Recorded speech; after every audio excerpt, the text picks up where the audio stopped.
Welcome everybody. It is, let me look at my watch, Monday, November, I had to look at it twice. It is Monday, November 13th, and we are back at Animal Kingdom.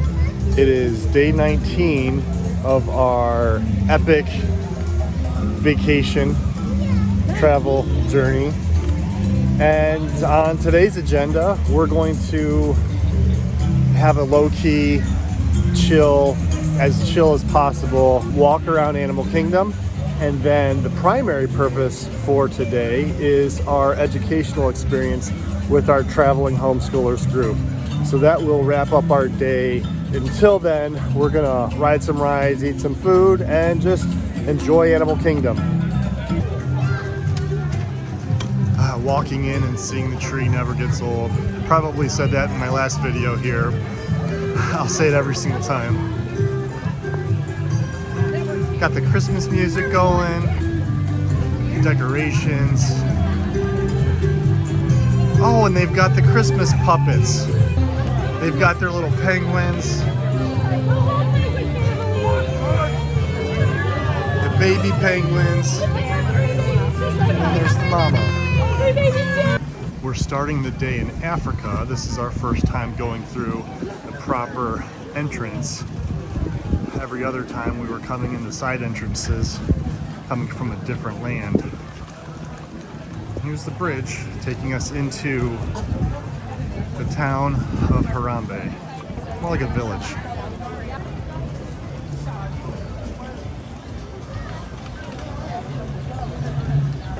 Our first thing today is going to be the Festival of the Lion King show.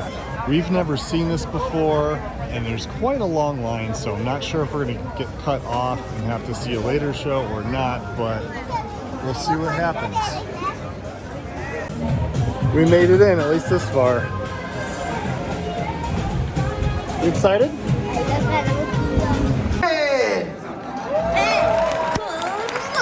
And this is Kabibi, which means impatient. It means princess. And finally, we have Satu'li, Which is Swahili for the gift. Hi, everybody. Hey, home tomorrow. Hey, look, everyone. It's the Lion King. Welcome, Simba. You're right on time. Hey, guys. It looks like we're all here. Let's go. Every of the world can see.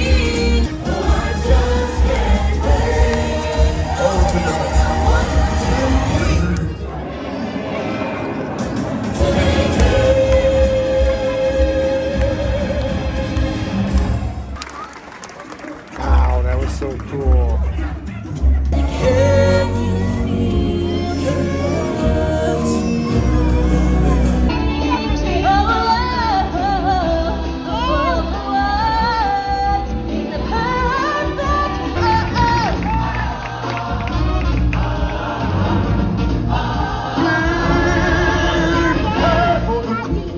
Century, we prepare for murky sky. Maintain undisputed, respect and salute it. I see for the wonder I am.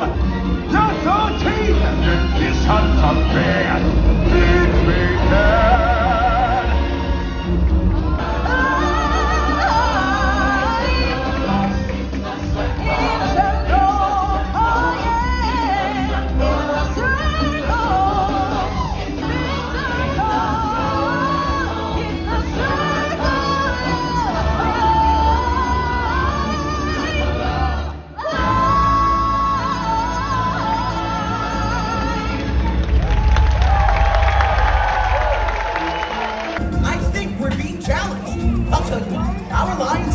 To get your giraffes and elephants. Your section sing the ways and we do the hard part. And that part would be Kabibi, a turn.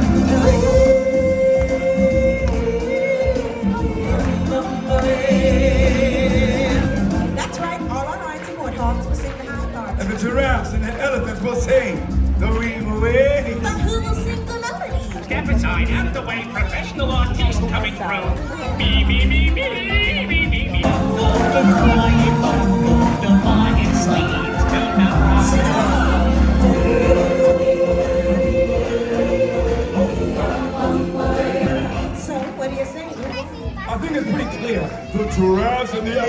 Yeah,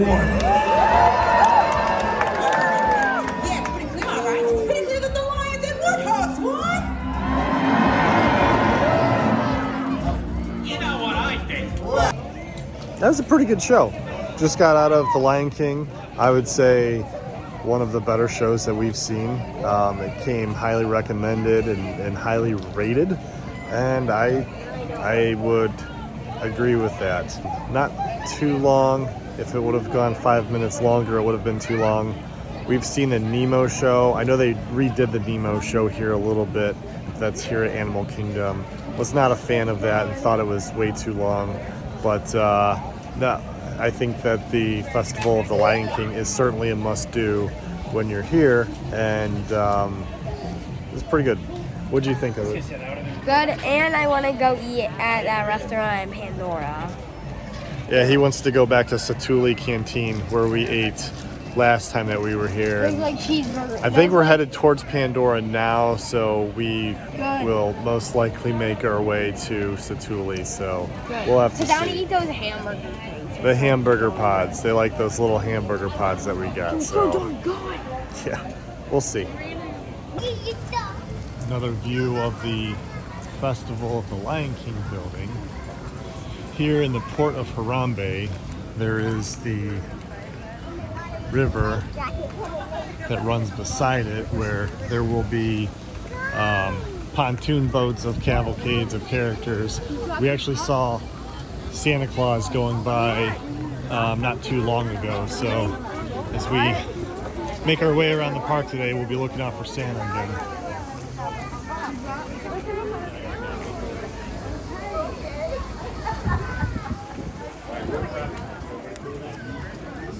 The theming of these restrooms here are what makes Animal Kingdom my favorite park.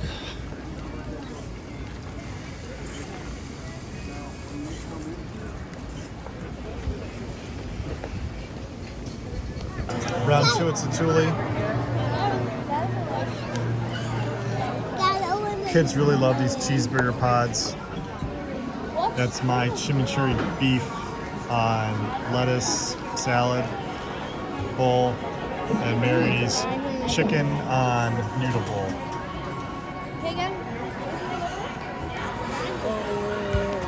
Just ate lunch and now it's raining, which looks like it's going to do for the next 3 days straight.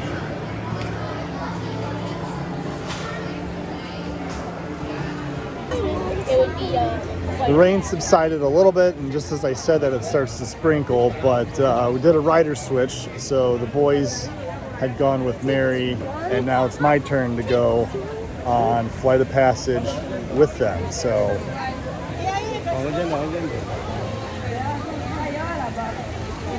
exciting.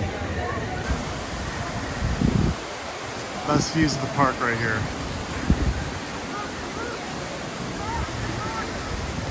Yeah, I scanned again. Do we scan twice up here? Wait, I don't think so. I maybe. It's kind of nice it's having a little bit of mist. Make sure you don't. Yeah, make sure you don't slip and fall and skin your knee like old Dad. Hi there.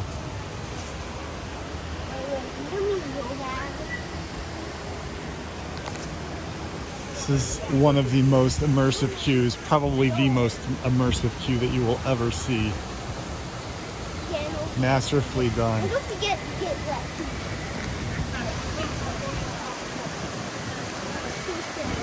And the rain's picking up.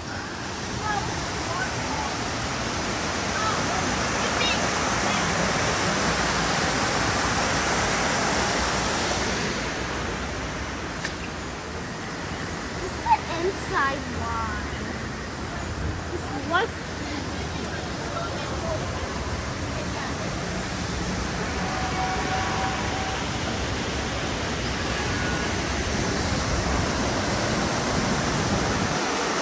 And inside we go. There's a lot of backsides of water here.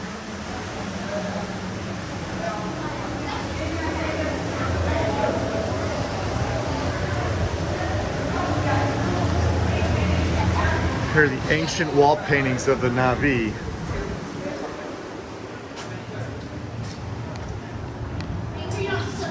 That slippy serpent. Yeah. Yeah.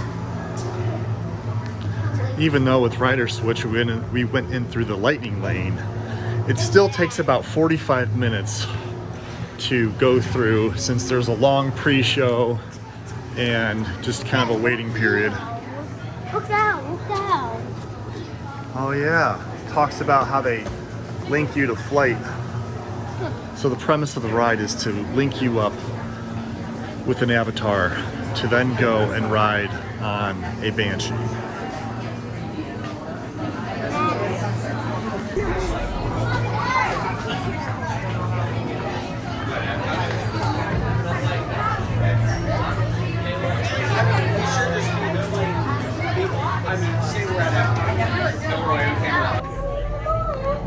One, two, and three.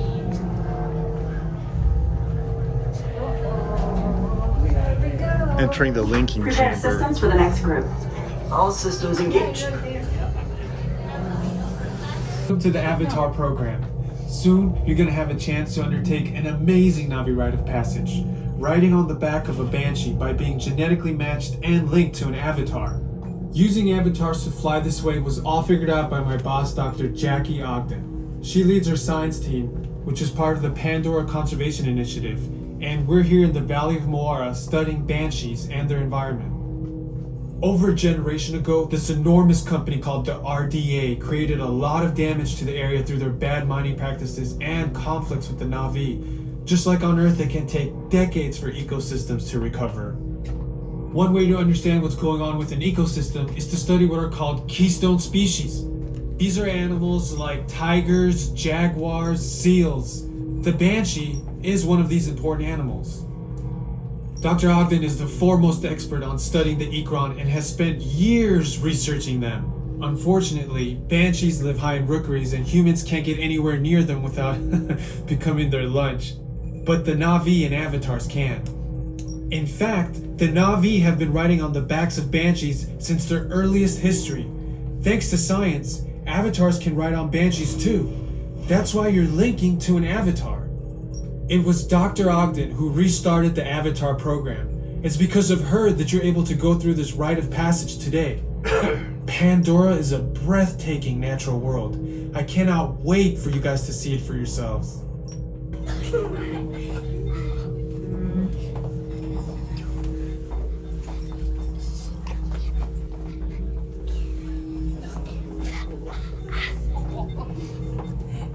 Starting recalibration tests.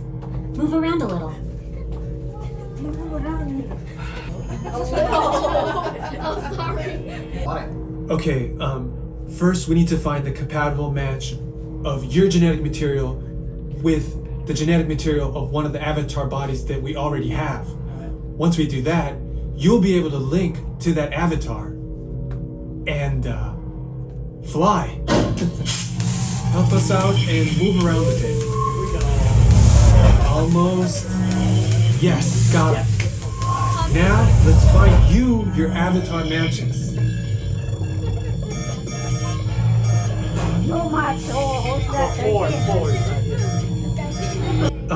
Looks like they're ready for you in the next room. Travelers, I'll be sending you your flight visors. Just make sure you stand on those assigned numbers. 9, 6, Great, you've all made it. It's important that you can all see me, so move a little if you can't. Before we send you to the link chamber, let's watch this piece by Dr. Ogden, who runs the program. Welcome, everyone. I'm Dr. Jackie Ogden from the Pandora Conservation Initiative. You're about to experience a ceremony that's very special to the Na'vi, flying on the back of an ikran, or as we call it, a banshee. To the Na'vi, connecting to an ikran and flying on its back is an incredibly important rite of passage they call Ikni Maya. With permission from the Na'vi and in partnership with Alpha Centauri Expeditions, we can now bring this amazing experience to you. The way you'll be able to fly is by linking to an avatar that's already on the back of an ikran. Let's see how this works. We establish a link using powerful psionic amplification equipment. A human driver is connected to an avatar, which could be physically hundreds of kilometers away. Once the link takes place, you'll be connected to your avatar and sitting on the back of an Ikron. It'll feel like you're really there. Moments later, you'll begin your flight. A Na'vi guide will lead you out. You'll experience the breathtaking beauty of Pandora, but you might also face some of its greatest challenges. Some of this flight might be intense, but trust your guide and be brave. As the Na'vi say during this important rite of passage, Sivak Ho, rise to the challenge. Good luck. All right, you ready? Let's get you into the link chamber. Thank you, Dr. Stevens. He's so great. Well, Caltay, travelers, you will be restrained at a height above the ground and the floor below. If we have a fear of heights, prone to motion sickness, and are unable to remain seated for 4.5 minutes and would like to opt out, please let me know in the next room. 1 through 8 will follow behind me, 9 through 16 will follow behind 8. Attention drivers, stow your gear on the back wall and then get onto the link chair the way we showed. Y supervisen a sus niños. Gracias. 1 through 8. That's my favorite ride. Guardians is awesome, Rise of the Resistance is awesome, but that one is just the best every single time. Do you like it? Magic band's going off. Now the Q exit is pretty cool too.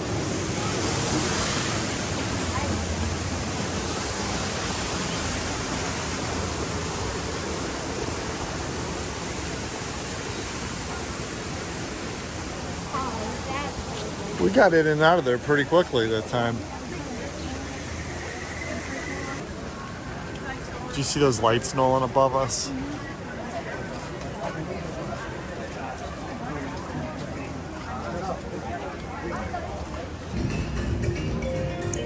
So this is a literal hidden Mickey.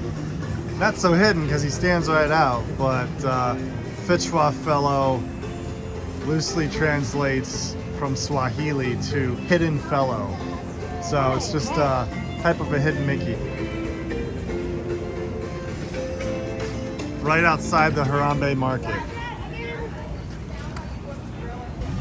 A dreary day, but still $1 million views everywhere.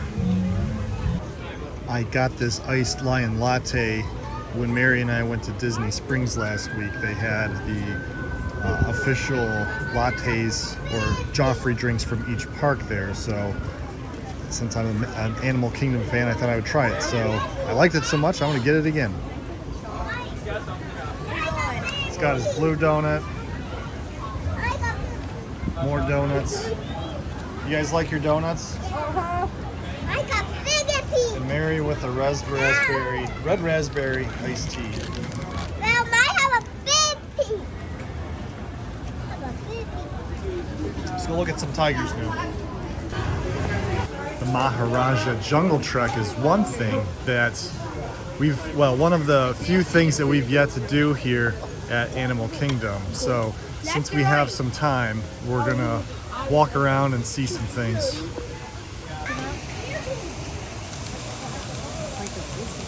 We've got a Komodo dragon.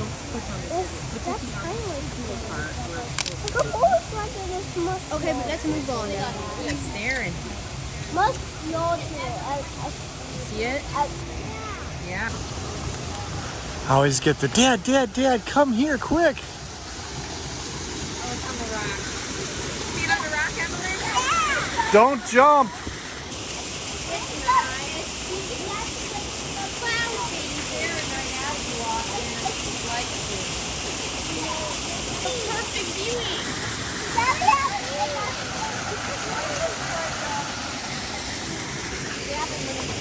Do that again. Yeah.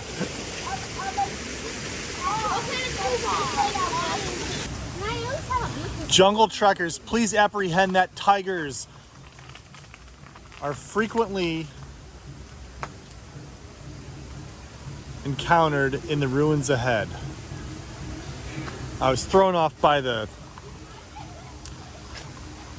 wording. Oh, all of that for a fan? Hey, look, a squirrel. Hey, a squirrel. Yeah. No, see it back there? On the tops of the trees. They've got like the white, like mustachy beard thing going on. Guys, I think the tiger will be over. Austin, look, see the monkeys? Yeah, this is See them up there on the tree? He is wrong.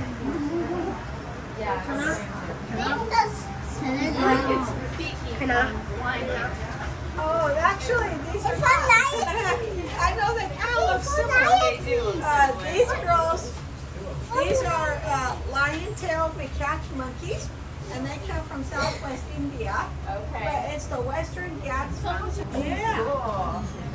Those guys have very big mustaches. They do have. Okay, fun Lion King. No, it's not. You ready to go see what else we can see? That's a giant bat. Thank you so much. Oh, yeah. Oh, I see a pool.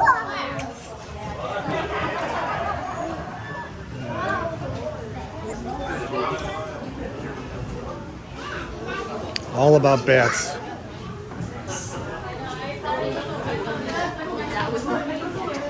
All I could think about is Ace Ventura 2 when nature calls and how much he loathes bats.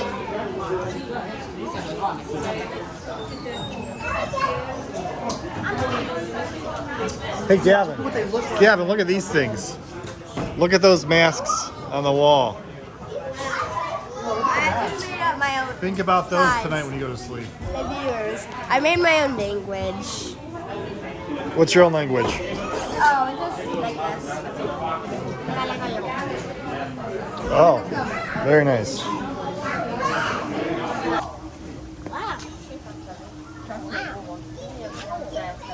Oh, right there. Oh, waiting to be fed. No, but it says do not feed. Only the cast members can feed them. Every zoo or animal place you go to, they're right by the door to go inside.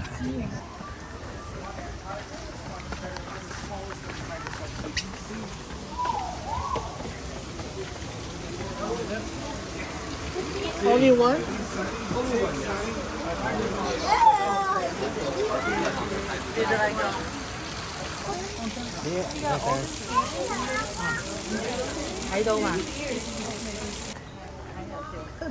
Although tigers are present in the forest, you will be very safe by walking on the well-traveled paths. We'll see about that.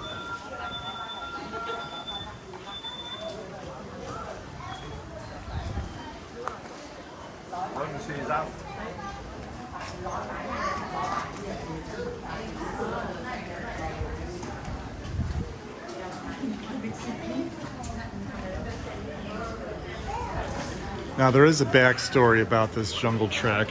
You would have to Google it to get it not only accurate, but all of the facts behind it from what the Imagineers had intended. But it has to do with the Maharaja of India and a wildlife preserve that was created. Then the Maharaj took over, and I completely botched the story, but all I do remember is that it was pretty interesting and worth your time to look up.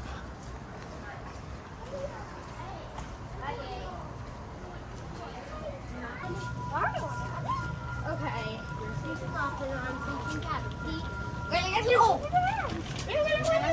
I just love the prayer flags.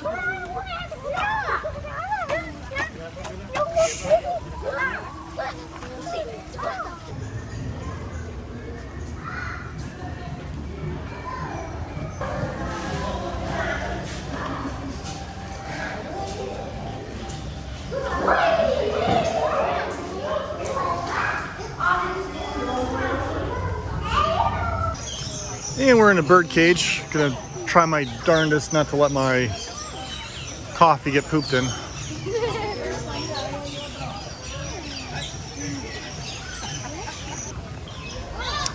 Yeah, that thing's a monster. How'd I miss that? Next up for us is the educational program that is with the Traveling Homeschoolers group that put on this travel group, really, that we got our tickets through. It's our second time doing this. The last time was in 2021, but it's our first time attending the educational program because they didn't have it in 2021 due to all of the COVID stuff. So there's going to be 2 guest speakers from Disney's Animal Kingdom's vet crew or vet team. Either way, they administer the health and safety of the animals here in the park, so they will be the keynote speakers that we'll be listening to. We're gathering by the Nemo building where they have the musical during the day, and that's going to serve as our theater for the keynote speaker. That's going to be what we'll be doing for the next hour and a half, and then I think the park's going to close right then thereafter. So we've got these cool wristbands that let them know that we're part of the group. I feel like on Wayne's World when they're backstage and they've got their VIP passes, they're just showing their VIP passes to everybody to let them know that we're supposed to be there. So like one person's gonna get that reference. While we're standing in line, awesome view of Expedition Everest, and you can see down here the cars going down the mountain. All right, we're seated and we're ambitious. We're sitting in the front row for the dais. And the rest of our group is starting to file in.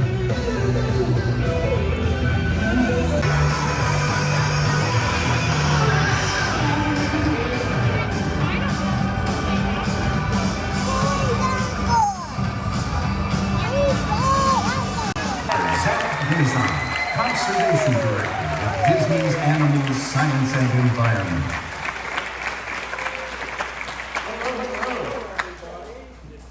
It's amazing to have you here tonight, and I'm Dr. Geoff. I'm the Animal Health Director here at Disney, and I lead both our animal health and our animal nutrition teams. So I kind of take care of all the animals from their health care and all the food that they need right across Walt Disney World. So here at Disney's Animal Kingdom, Disney's Animal Kingdom Lodge, the Seas with Nemo and Friends, and then also the Tri-Circle D Ranch.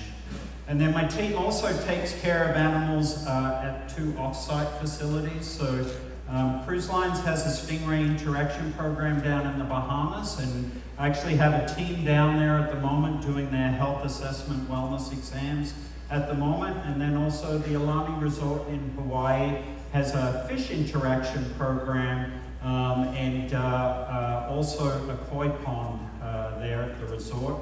And again, the team goes out there about twice a year to take care of the health and nutrition needs. Obviously, we have teams out there that are taking care of their animals around the clock.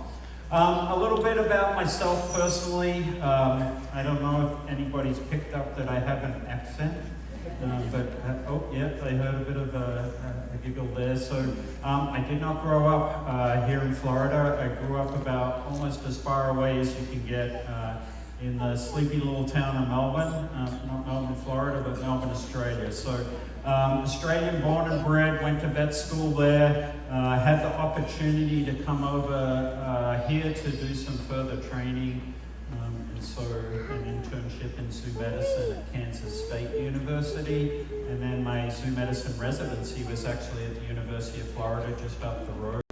Thank you so much. How are you guys doing? You guys doing all right? So I am Dr. Zach. I am the Conservation Director for Disney's Animal Science and Environment. So I lead a team of scientists who is working to make sure that we as a company are having the best possible impact on nature and in the environment. And that spans going around the world and seeing how we can help out wherever Disney has an impact, which is everywhere, and making sure that we are doing the best possible job that we can. A lot of that focuses on here, on wildlife here in Florida. So my background is in pollinating insects and bugs. I'm an entomologist. That's a bug doctor. So I like to play with bugs. We'll talk about that a little bit later. But on our team, we have an ornithologist. You know, they study birds. We have herpetologists. They study sea turtles and gopher tortoises. And we look at our land here. So Walt Disney World. Have you guys been to Walt Disney World before? Obviously, have you explored a little bit? Yeah? It's pretty awesome. You think Disney World's big or is it small? Huge. Yeah, Walt Disney World is about twice as big as Manhattan. It's massive, and a third of that is conservation area. We almost have a whole, Disney World wildlife corridor that runs all the way through, top to bottom and left to right, across Disney World, and we want to make sure that Florida's wildlife has a happy, healthy home here and can move through our properties and live their nice, amazing, wild Florida life.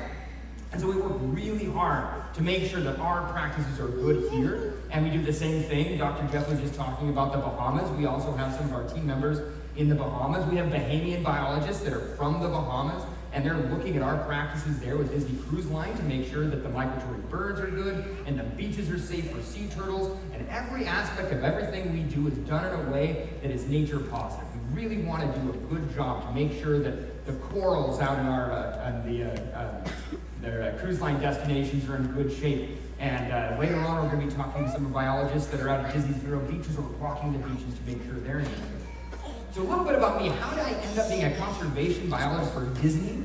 Well, it's the weirdest thing. I went to college in San Diego, and I didn't know what I wanted to do with myself. And I went to Boston, and I was working in the New England Aquarium, and I thought, that's pretty cool. And then through friends of friends, I ended up managing an insect zoo in Costa Rica, and that was pretty neat. And then I ended up going to graduate school in New Hampshire at Dartmouth, and I studied ecology and evolutionary biology. And afterwards, I thought, what do you do? I've got a doctorate now. I'm a PhD. What do I do with it? And I wasn't sure. And I saw this job advertised at the University of Florida to help Disney launch new conservation programs. And I thought, man, that has got to be the coolest job I've ever heard of in my entire life.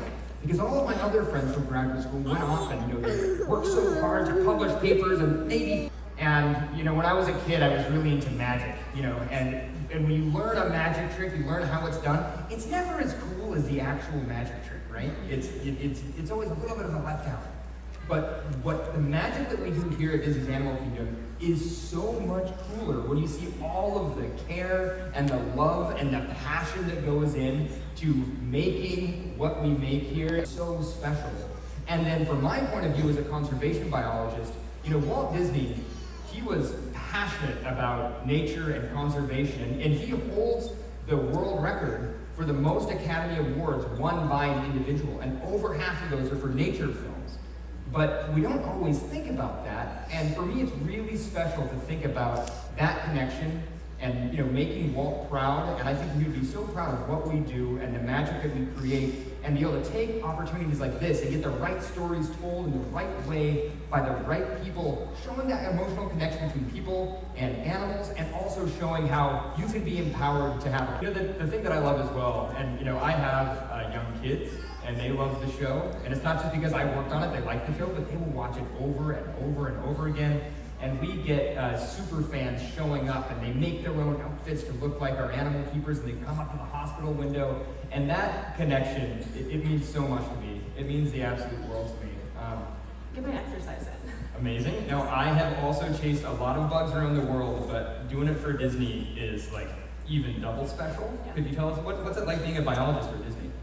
I really love it. I think it's really special getting to do work that I love so much for a company that I love so much. I mean, I grew up in Florida, I grew up coming to Disney World, and so, this place was really...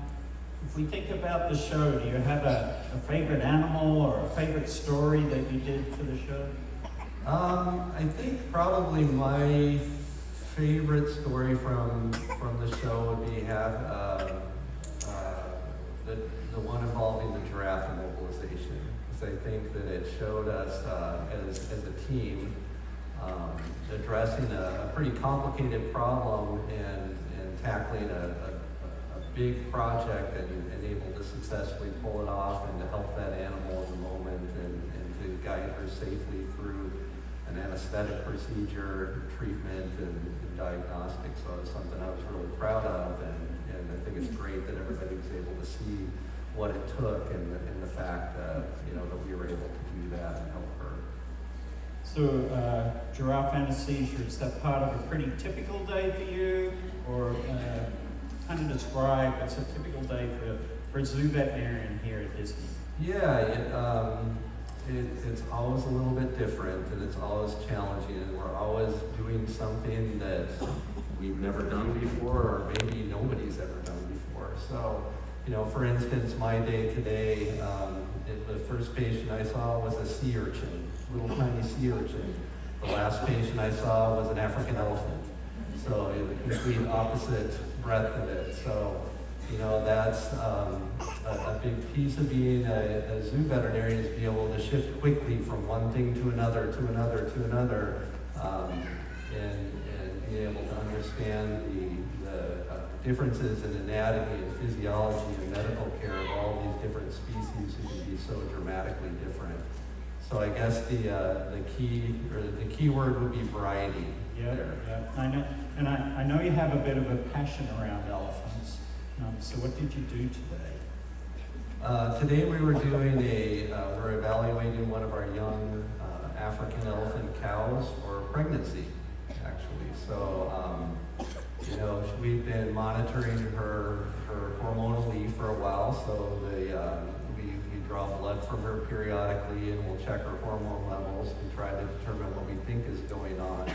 And today we actually did a rectal ultrasound on her to go in and look with the ultrasound to see if we could determine if there was any evidence of a pregnancy.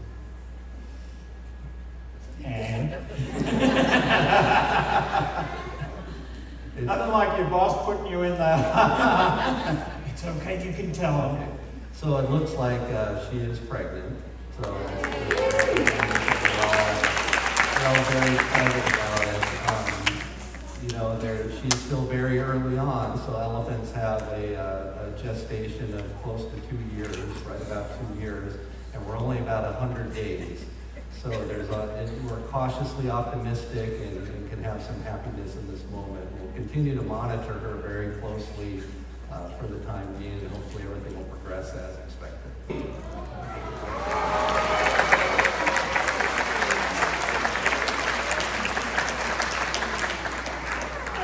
Well, welcome, all three of you, in particular Lily there. So, Deanna, tell us a little bit about Lily, how old she is, etc.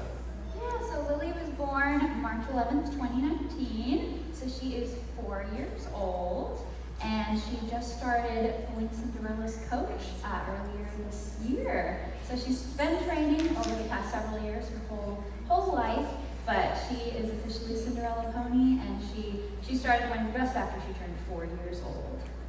So I'm sure there's some people out there that think you have a really cool job. Oh, it is the best. So tell us a little bit, how did you become a ranch hand here at Disney?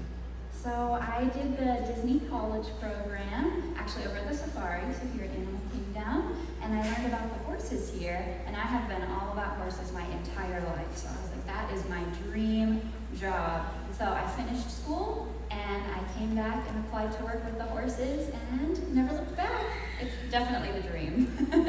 Now, a little pony told me that you may have a background that is very similar to the folks here. I do. So I actually was homeschooled too.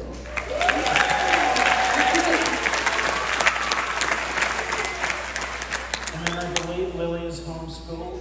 She is. Farm school, ranch school. Yes, all of the above. What's a typical day for Lily look like? So Lily, when she has a wedding, we come in 4 hours before our pickup for the bride, and she gets to have her breakfast because it's early in the morning, and then she goes into the wash rack with all of her 5 other pony buddies that are working that day, and she gets shampoo, conditioner, she even gets her hoofs scrubbed, kind of like brushing her teeth, and her hoofs picked, and we make sure she's nice and clipped and all ready. We brush her hair out, we'll braid her forelock like she has it braided here, then we'll dress her up in the Cinderella harness. And she says, yes, that's me. We'll load her up in the trailer, and then we'll head on over to the venue for the day. She says, yes, that's it. So I do have a question for Lily. She she may have preempted it because I think she just gave the answer then. But Lily, do you have a favorite season from the magic of Disney's Animal Kingdom? 1, 2. Two. It is. Yeah, my favorite, of course, that's the season Lily's in. So I can imagine her being a little biased about that. But I think Lily may have an early morning tomorrow, and so we might bid her adieu because we want her to be able to get a good night's rest before she has to help out with Cinderella's carriage tomorrow.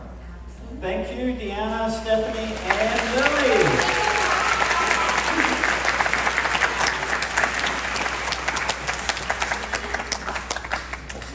Disney Conservation.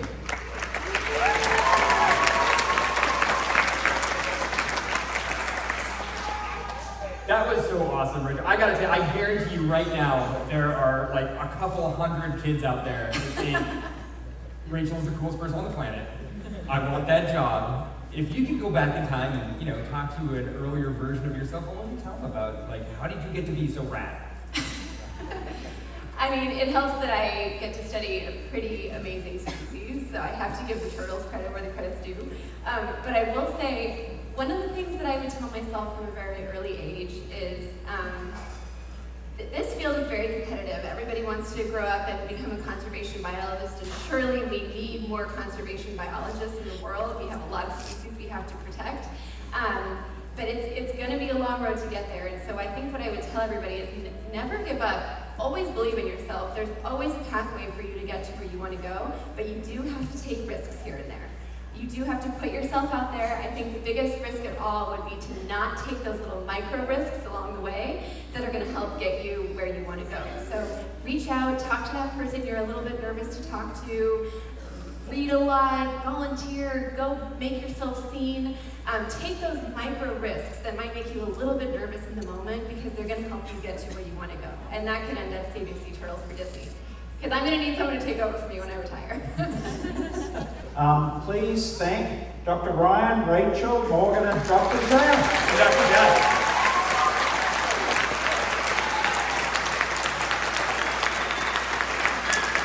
On behalf of Disney Imagination Campus and Disney's Animals, Science and Environment, thank you for joining us for this special conversation for traveling homeschoolers. We hope you enjoy the rest of your stay at the Walt Disney World Resort. All right, we've made it out of the educational experience.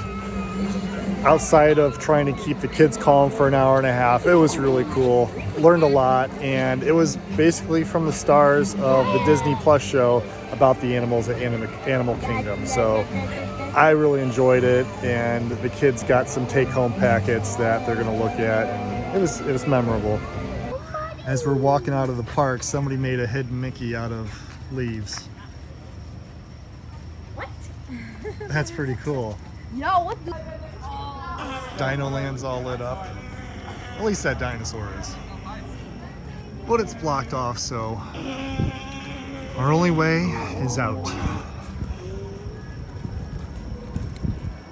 It's been a fun week of closing down parks. We've got great pictures from Galaxy's Edge and Hollywood Studios, and also last night from Epcot when we had the dessert party and we were the last ones to leave the park. Last look at the tree for the night, and our last time until we're here Friday night for the group party.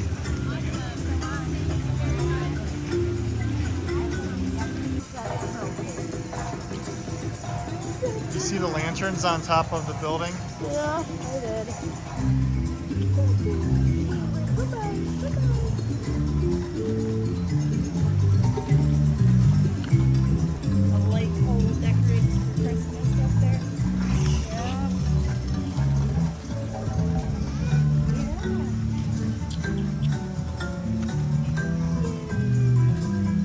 Recording just to hear the background music.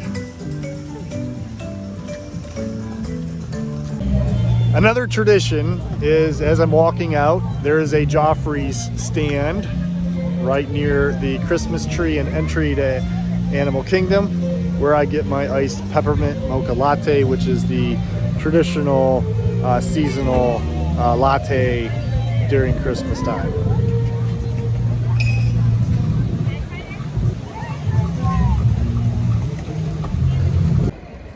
That's going to do it for us tonight. From the parking lot of the Animal Kingdom, you can see right where the tip of my straw is the Christmas tree from the front gate. We're done here. We had a more of a relaxing, or at least try to be relaxed day. We saw a show, we rode a ride, and then got some food and did the educational experience. So with the weather, the next few days, it looks like rain every day. We might be moving around our schedule, but we do have 2 full park days remaining. And then at the end of the week on Friday night, we have a special group event back here at Animal Kingdom. More to come on that, but it's going to be exciting. So thanks for watching. We'll see you next time.